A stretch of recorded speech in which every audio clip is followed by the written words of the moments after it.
नमस्कार दोस्तों, स्वागत है आप सभी का एजुकेशन पॉइंट के ऑफिशियल यूट्यूब चैनल में। मैं वन्ना आप सभी के लिए लेकर आती हूँ हिंदी भाषा की सामान्य जानकारी। तो आज उसी श्रृंखला को आगे बढ़ाते हुए हम एक हिंदी भाषा के बहुत ही महत्वपूर्ण टॉपिक पर बात करेंगे।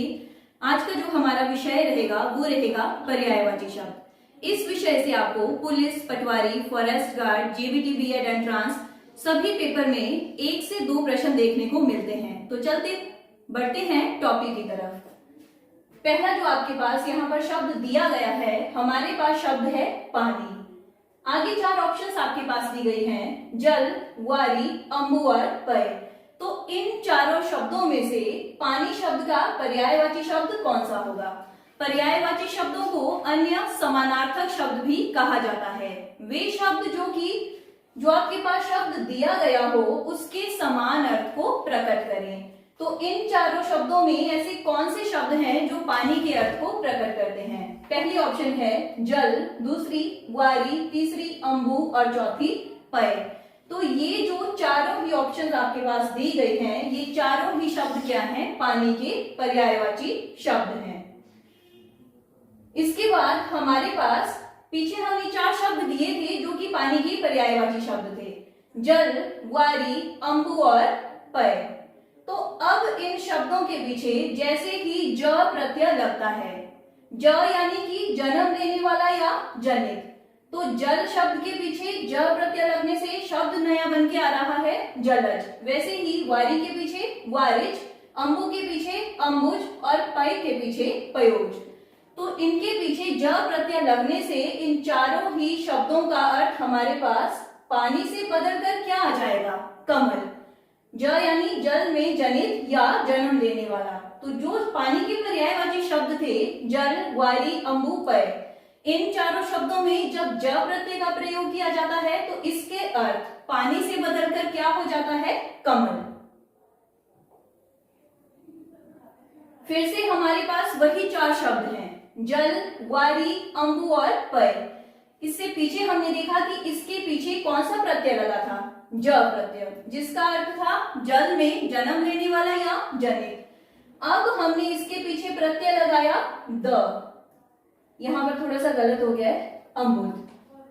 द यानी देने वाला या प्रदान करने वाला। जल के पीछे द प्रत्यय जलद, वारी के पीछे द प्रत्यय वारिद, अम्बु के पीछे द प्रत्यय अम्बुद और पय के पीछे भी पयोद। तो जब ज प्रत्यय लगा था तब इसका अर्थ क्या हो गया था? कमल। परंतु जब ज की जगह यहाँ पर प्रयोग किया जाए द का, तो देने वाला या प्रदान करने वाला, तो इसका अर्थ कमल से बदलकर क्या हो जाएगा? बादल। जल देने वाला या जल प्रदान करने वाला, जलज से जब शब्द हमारे पास आता है जलद, तो उसका अर्थ क्या हो जाएगा? बादल। फिर से हमारे पास वही 4 शब्द हैं, जल, वारी, अम्बु और पय।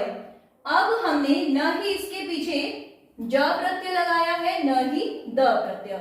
अब इसके पीछे शब्द लगा है धी, जिसका अर्थ है धारण करना या संग्रहण करने वाला। जल के पीछे धी लगा, जलधी। वारी के पीछे वारीधी, अम्बु के पीछे अम्बुधी और पय के पीछे पयोधी। तो जब इसके पीछे न ज लगा न द लगा, अब प्रत्यय प्रयोग किया गया धी, तो इसका अर्थ क्या हो जाएगा? समुद्र। यानी जल को धारण करने वाला वारी भी है, पानी को धारण करने वाला अम्बु भी पानी और पय भी पानी। तो इस प्रकार आप देख सकते हैं कि हमने एक ही शब्द के पर्यायवाची शब्द लिए थे। वो शब्द था हमारे पास पानी और इसके पर्यायवाची शब्द थे हमारे पास जल, वारी, अम्बु और पय। परंतु जब इन शब्दों के पीछे हमने ज प्रत्यय, द प्रत्यय और धी का प्रयोग किया, तो जल से ही 3 और शब्दों के पर्यायवाची शब्द हमारे पास निकल कर आ रहे हैं। जैसे जब ज प्रत्यय लगा तो जलज, वारिज, अम्बुज और पयोज किसके पर्यायवाची शब्द हो जाएंगे? कमल के। और ज प्रत्यय को हटाकर जब यहां पर लगा द प्रत्यय, द, जलद, वारिद, अम्बुद और पयोद, तो ये पानी से कमल, कमल से इसका अर्थ क्या हो जाएगा? बादल। और जब न ज प्रत्यय न ही द प्रत्यय। अब हमने लगाया धी। शब्द वही है, पानी के ही पर्यायवाची शब्द, जलधि, वारिधि, ग्वारिधि, सॉरी यहाँ पे अम्बुधि और पयोधि। तो ये चारों ही शब्द अब किसके पर्यायवाची शब्द निकल कर आ रहे हैं? समुद्र के पर्यायवाची शब्द। तो इस प्रकार आप लोग देख सकते हैं कि पानी के ही पर्यायवाची शब्दों से इनके अंत में प्रत्यय जुड़ने से जलद, जलद, जलधि, और इसका अर्थ पानी, कमल, बादल और समुद्र। और इसी ही प्रकार ये अन्य शब्द भी पानी से कमल, कमल से बादल और बादल से समुद्र। तो ये थे पर्यायवाची शब्दों में कुछ एक पर्यायवाची शब्द जो कि आपकी आने वाली प्रतियोगी परीक्षाओं में आप लोगों से पूछे जा सकते हैं। और इसी प्रकार की वीडियोस के लिए बने रहे हमारे YouTube चैनल एजुकेशन पॉइंट के साथ। धन्यवाद।